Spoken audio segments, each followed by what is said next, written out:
Welcome to wealth of recipes and blogs. ನಾನು ಉಮಾ. ಇವತ್ತು ಒಂದು ಸಾರಿನ ವೆರೈಟಿ ತೊಗೊಂಡು ಬಂದಿದ್ದೀನಿ. ಇವಾಗ ತರಕಾರಿ ಬೇಳೆ ಎಲ್ಲ ಹಾಕಿ ಸಾರು ತಿಂದು ಬೇಜಾರಾಗಿರುತ್ತಲ್ವ, ಈ ರೀತಿ ದಿಢೀರಂತ ಹೊರಗಡೆ ಎಲ್ಲಿಂದಾರ ಹೋಗಿ ಬಂದು ಸಾರು ಮಾಡೋಕ್ಕಾಗಿಲ್ಲ ಅಂದರೆ ಒಂದು ತೆಂಗಿನಕಾಯಿ ಇದ್ರೆ ಈಸಿಯಾಗಿ ಮಾಡ್ಕೊಬೋದು. ತುಂಬಾ ಸಿಂಪಲ್ಲಾಗಿರುತ್ತೆ ಈ ಸಾರು, ಆದರೆ ಟೇಸ್ಟ್ ಮಾತ್ರ ತುಂಬಾ ರುಚಿಯಾಗಿರುತ್ತೆ. ನಾನು ಯಾವಾಗಲಾದರೂ ಜ್ಞಾಪಿಸ್ಕೊಂಡ್ರೆ ತರಕಾರಿ ಎಲ್ಲ ಬೇಜಾರಾದರೆ ಈ ಸಾರು ಮಾಡಿಬಿಡ್ತೀನಿ. ನಾನು ಅವಾಗವಾಗ ಮಾಡ್ತಾಯಿರ್ತೀನಿ. ಇಲ್ಲೊಂದು ಬಾಣಲಿ ತೊಗೊಂಡಿದ್ದೀನಿ. ಅದಕ್ಕೆ ನಾನು ಇಲ್ಲಿ ಕೆಲವು ಸಾಮಾನುಗಳು ತೊಗೊಂಡಿದ್ದೀನಿ. ನೋಡಿ, ಇಲ್ಲಿ ಕಾಯಿ ತೊಗೊಂಡಿದ್ದೀನಿ, ಅರ್ಧ ಹೋಳಿಗಿಂತ ಸ್ವಲ್ಪ ಜಾಸ್ತಿ ಇದೆ. ಒಂದು 2 ಈರುಳ್ಳಿ ತೊಗೊಂಡಿದ್ದೀನಿ, ಕರ್ಬೇವಿನ ಸೊಪ್ಪು, ಇದು ಹುಣಸೆಹಣ್ಣು, ಮತ್ತು ಇಲ್ಲಿ ಖಾರದ ಪುಡಿ ತೊಗೊಳ್ತಾ ಇದ್ದೀನಿ. ಮನೆಯಲ್ಲೇ ಮಾಡಿರೋಂಥ ಸಾರಿನ ಪುಡಿ. ನಿಮಗೆ ಖಾರಕ್ಕೆ ಎಷ್ಟು ಬೇಕೋ ನೋಡಿಕೊಂಡು ತೊಗೋಬೇಕು, ನೀವು ಎಷ್ಟು ಜನಕ್ಕೆ ಮಾಡ್ತಿದ್ದೀರಾ ಅಂತ. ನಾನಿಲ್ಲಿ ಒಂದು 4 ಜನಕ್ಕೆ ಮಾಡ್ತಾಯಿದ್ದೀನಿ. ರುಚಿಗೆ ತಕ್ಕಷ್ಟು ಉಪ್ಪು. ನೋಡಿ, ಇಲ್ಲಿ ಬಾಣಲಿಗೆ 1 ಸ್ಪೂನಷ್ಟು, ಜಾಸ್ತಿ ಏನು ಬೇಕಾಗಲ್ಲ, ಒಂದು ಸಣ್ಣ ಸ್ಪೂನ್ ಎಣ್ಣೆ ಹಾಕ್ಕೊಂಡು ಈ ಸಾಮಗ್ರಿಗಳನ್ನೆಲ್ಲ ಹುರ್ಕೊಳ್ಳೋಣ. ಯಾವುದೂ ಇಲ್ಲ, ಬರೀ ಈರುಳ್ಳಿ ಮತ್ತು ಕರಿಬೇವು ಅಷ್ಟೇ ಹುರ್ಕೊಳ್ಳೋದಿಲ್ಲಿ. ಇಲ್ಲಿ ಬೆಳ್ಳುಳ್ಳಿ, ಕೊತ್ತಂಬರಿ ಸೊಪ್ಪು ಎಲ್ಲ ಏನೂ ಹಾಕೋಂಗಿಲ್ಲ ಹುರಿಯೋದಕ್ಕೆ. ಇಷ್ಟೇ ನಾವು ಇಂಗ್ರೀಡಿಯೆಂಟ್ಸ್ ಹಾಕಬೇಕಾಗಿರೋದು. ಈ ಥರನೇ ಫಾಲೋ ಮಾಡ್ಕೊಂಡು ಮಾಡಿದ್ರೆ ತುಂಬಾ ಟೇಸ್ಟಿಯಾಗಿರುತ್ತೆ. ಇದನ್ನು ಕಾಯಿ ಸಾರು ಅಂತಾರೆ ಅಥವಾ ಕಾಯಿ ಬಜ್ಜಿ ಅಂತಲೂ ಕರೀತಾರೆ. ಇದು ಹಳ್ಳಿ ಸ್ಟೈಲ್. ಇದು ಇವಾಗ ಸಾರು ಮಾಡೋದಕ್ಕೆ ಬೇಜಾರಾಗಿ ರುಚಿ ಎಲ್ಲ ಬಾಯಿ ಕೆಟ್ಟಿದ್ರೆ ಅಥವಾ ಹೊರಗಡೆಯಿಂದ ಎಲ್ಲಾದರೂ ಬಂದಿದ್ದರೆ ದಿಢೀರಂತ ಸಾರು ಮಾಡ್ಬೋದು. ಇದು ಯಾವುದೇ ತರಕಾರಿ ಎಲ್ಲ ಏನೂ ಬೇಕಾಗಲ್ಲ. ಅನ್ನಕ್ಕೂ ಚೆನ್ನಾಗಿರುತ್ತೆ, ಮುದ್ದೆಗೂ ಚೆನ್ನಾಗಿರುತ್ತೆ. ಒಂದು ಹಪ್ಪಳ ಒಂದು ಇದ್ದರೆ ಊಟಕ್ಕೆ, ಒಂದು ಉಪ್ಪಿನಕಾಯಿ, ತುಂಬಾ ಟೇಸ್ಟಿಯಾಗಿರುತ್ತೆ ಈ ಸಾರು. ನೀವೊಂದು ಸರಿ ಮಾಡ್ಕೊಂಡು ನೋಡಿ ಯಾವ ರೀತಿ ಇರುತ್ತೆ ಅಂತ. ಸೊ ಕೆಲವರೆಲ್ಲ ಮಾಡ್ತಾರೆ, ಇದರಲ್ಲೂ ವೆರೈಟಿಯಾಗಿ ಮಾಡ್ಬೋದು. ಸೊ ಇದು ನಮ್ಮ ಅಜ್ಜಿ ಇದೇ ರೀತಿ ಮಾಡ್ತಾಯಿದ್ರು, ನಾವು ಅದಕ್ಕೆ ಇದೇ ಮಾಡ್ತೀವಿ. ತುಂಬಾ ಇಷ್ಟ ಆಗುತ್ತೆ ನಮ್ಮ ಮನೆಯಲ್ಲೆಲ್ಲರಿಗೂ. ಇದು ಗಟ್ಟಿಗೂ ಮಾಡ್ಕೊಬೋದು, ಸ್ವಲ್ಪ ತೆಳ್ಳಗೂ ಮಾಡ್ಕೊಬೋದು. ಇದು ನೋಡಿ, ಈರುಳ್ಳಿನ ಈ ಥರ ಒಂಬಣ್ಣ ಬರೋವರೆಗೆ ಹುರ್ಕೋಬೇಕಾಗತ್ತೆ, ಕರಿಬೇವು ಮತ್ತು ಈರುಳ್ಳಿನ.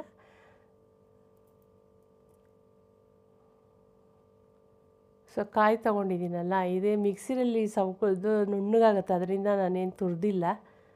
ಇದು ಸಾಂಬಾರು ಪೌಡ್ರಿದು, ಮನೆಯಲ್ಲೇ ಮಾಡಿರೋದು, all in one sambar powder. Mixie ಜಾರ್ಗೆ ಹಾಕ್ಕೋತಾ ಇದ್ದೀನಿ ನೋಡಿ ಇದು. ಸೊ ಇದನ್ನು ನುಣ್ಣಗೆ ರುಬ್ಕೊಂಡು ಬರಬೇಕು.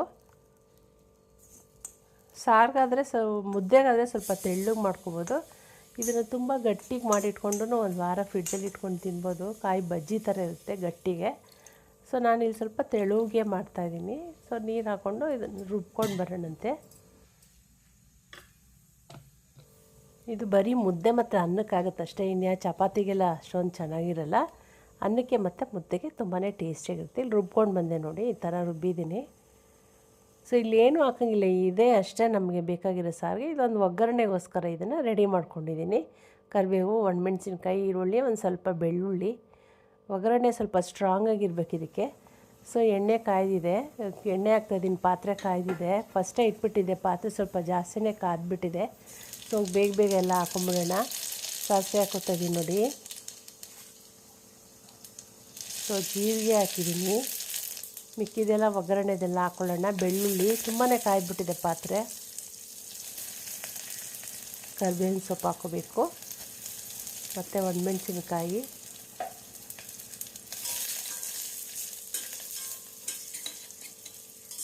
ಒಗ್ಗರಣೆ ಯಾವಾಗಲೂ ಸೀಬಾರ್ದು. ಯಾವುದೇ ಒಗ್ಗರಣೆ ಹಾಕಬೇಕಾದ್ರೆ ಸ್ವಲ್ಪ ಕಲರ್ ಬಂದಿದೆ ಅಷ್ಟೇ, ಬೆಳ್ಳುಳ್ಳಿ ಸೀದೋಗೇನಾಗಿಲ್ಲ. ಮತ್ತು ಈರುಳ್ಳಿ ಹಾಕ್ಕೋತಾ ಇದ್ದೀನಿ ನೋಡಿ. ಸ್ಟವ್ ಆಫ್ ಮಾಡಿಬಿಟ್ಟಿದ್ದೀನಿ ನಾನು. ಸ್ವಲ್ಪ ಕಾವು ಜಾಸ್ತಿ. ಈಗ AMC ಕುಕ್ವೇರ್ ಹಂಗೆ ಬೇಗ ಬಿಸಿಯಾಗಿಬಿಡುತ್ತದು. ಸೊ ಗಮನ ಕೊಟ್ಟು ನಾವು ಮಾಡಬೇಕು AMC ಕುಕ್ವೇರಲ್ಲಿ. ಒಂದು ಸತಿ ಈಟ್ ಬಂದುಬಿಟ್ರೆ ತುಂಬ ರಿಟರ್ನ್ ಆಗುತ್ತೆ ಈಟ್ ಇದರಲ್ಲಿ. ನೋಡಿ, ಇವಾಗ ಆಫ್ ಮಾಡಿದ್ದೀನಿ, ಅದರಲ್ಲೇ ಬಿಸಿ ಆಗ್ತದೆ ಎಲ್ಲ. ಸೊ ರುಬ್ಬಿರೋಂಥ ಮಿಶ್ರಣ ಇದಕ್ಕೆ ಹಾಕ್ಕೋಬೇಕು. ಎಷ್ಟು ಬಿಸಿ ಇದೆ ನೋಡಿ ಪಾತ್ರೆ. ಆಫ್ ಮಾಡಿ ತುಂಬ ಹೊತ್ತಾಯಿತು ಅಂದ್ರೂ. ಸೊ AMC ಕುಕ್ವೇಲ್ ಮಾಡೋದ್ರಿಂದ ಜಾಸ್ತಿ ಎಣ್ಣೆ ಎಲ್ಲ ಏನು ಹಾಕೋ ಅವಶ್ಯಕತೆ ಇಲ್ಲ. ಇದು ನಾನ್ ಪೋರಸ್ ಪಾತ್ರೆ, ತುಂಬಾ ಆರೋಗ್ಯಕ್ಕೆ ಒಳ್ಳೆಯದು. ಈಟ್ ಬೆಟರ್ ಲೀವ್ ಬೆಟರ್ ಅಂತಾರೆ. ಇಲ್ಲಿ ನೋಡಿ, ಉಪ್ಪು ಹಾಕೋತಾ ಇದ್ದೀನಿ, ಮತ್ತು ಹುಣಸೆಹಣ್ಣು ರಸ ಹಾಕೋತಾ ಇದ್ದೀನಿ. ಇದಕ್ಕೆ ಹುಳಿ ಬೀಳಬೇಕು, ಆವಾಗಲೇ ರುಚಿ ಜಾಸ್ತಿ. ಏನು ಹಾಕಿರಲ್ಲ ನೋಡಿ, ಖಾರ ಎಲ್ಲ ಮುಂದೆ ಇರುತ್ತೆ. ಸೊ ಹುಳಿನೂ ಸ್ವಲ್ಪ ಮುಂದೆ ಅಂದರೆ ತುಂಬ ಟೇಸ್ಟ್ ಇರುತ್ತೆ. ನಾನು ಈ ಕನ್ಸಿಸ್ಟೆನ್ಸಿಲಿ ಮಾಡ್ಕೊಂಡಿದ್ದೀನಿ. ನೀನು ಸ್ವಲ್ಪ ಗಟ್ಟಿನೂ ಮಾಡ್ಕೊಬೋದು. ಸೊ ಇದಾದರೆ ಅನ್ನಕ್ಕೆ ಮುದ್ದೆಗೆ ಎಲ್ಲಕ್ಕೂ ಚೆನ್ನಾಗಿರುತ್ತೆ ಕಲಿಸ್ಕೊಂಡು ತಿನ್ನೋದಕ್ಕೆ. ಗಟ್ಟಿ ಇದ್ರೂ ತುಂಬ ಟೇಸ್ಟ್ ಇರುತ್ತಿದ್ದು, ಅದಕ್ಕೆ ಕಾಯಿ ಬಜ್ಜಿ ಅಂತ ಹೇಳೋದು. ನೋಡಿ ಮಿಕ್ಸಿ ಜಾರ್ನೆಲ್ಲ ಸ್ವಲ್ಪ ತೊಳೆದ್ಬಿಟ್ಟು ಎಲ್ಲ ಮಿಕ್ಕಿರೋದೆಲ್ಲ ಹಾಕ್ಕೊಂಡು ಕುದಿಯೋಕ್ಕೆ ಬಿಟ್ಬಿಡ್ಬೇಕು ಒಂದು 5 ನಿಮಿಷ ಲೋ ಟು ಮೀಡಿಯಮ್ ಫ್ಲೇಮಲ್ಲಿ. ಸೊ ನಮ್ಮದು ಸಾರು ನೋಡಿ ರೆಡಿ ಆಯಿತು. ಒಂದು ಸತಿ ಕುದ್ಬಿಟ್ರೆ ನಮ್ಮ ಸಾರು ರೆಡಿ ಆಗುತ್ತೆ. ನಾನೇನು ಮುದ್ದೆ ಮಾಡಿರಲಿಲ್ಲ, ರೆಡಿ ಆಯ್ತು ನೋಡಿ ಆಲ್ಮೋಸ್ಟ್. ಇನ್ನೊಂದು 2 ನಿಮಿಷ ಕುದಿಬೇಕು, ಅದು ಹಸಿ ವಾಸನೆ ಎಲ್ಲ ಹೋಗ್ಬೇಕಲ್ವ. ಆದರೂ ನಾವು ಈರುಳ್ಳಿ ಹುರಿದಿರೋದ್ರಿಂದ ಇನ್ನೇನು ಹಾಕೇ ಇಲ್ವಲ್ಲ ನಾವು. ಈ ತೆಂಗಿನಕಾಯಿ ಮತ್ತು ಕಾಯಿದು ಅದು ಸ್ವಲ್ಪ ಕುದಿಬೇಕಷ್ಟೆ. ಸೊ ಅದು ಆಫ್ ಮಾಡಿದ್ರೂ ಅದು ಕುದೀತಾ ಇರುತ್ತೆ. ಪಾತ್ರೆ ಈಟಿರುತ್ತಲ್ವ, ಸೊ ಅದರಿಂದ ಅದು ಕುದೀತಾನೇ ಇರುತ್ತೆ ಒಂದು 2 ನಿಮಿಷದವರೆಗೂ.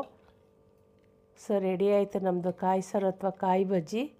ಅನ್ನಕ್ಕೆ ಮುದ್ದೆಗೆಲ್ಲ ತುಂಬಾ ಟೇಸ್ಟಿಯಾಗಿರುತ್ತೆ. ನೀವೊಂದು ಸತಿ ಟ್ರೈ ಮಾಡಿ. ಸೊ ನಾನು ರಾಜಮುಡಿ ಅನ್ನಕ್ಕೆ ಸರ್ವ್ ಮಾಡಿದ್ದೆ, ಮುದ್ದೆ ಏನು ಮಾಡಿರಲಿಲ್ಲ.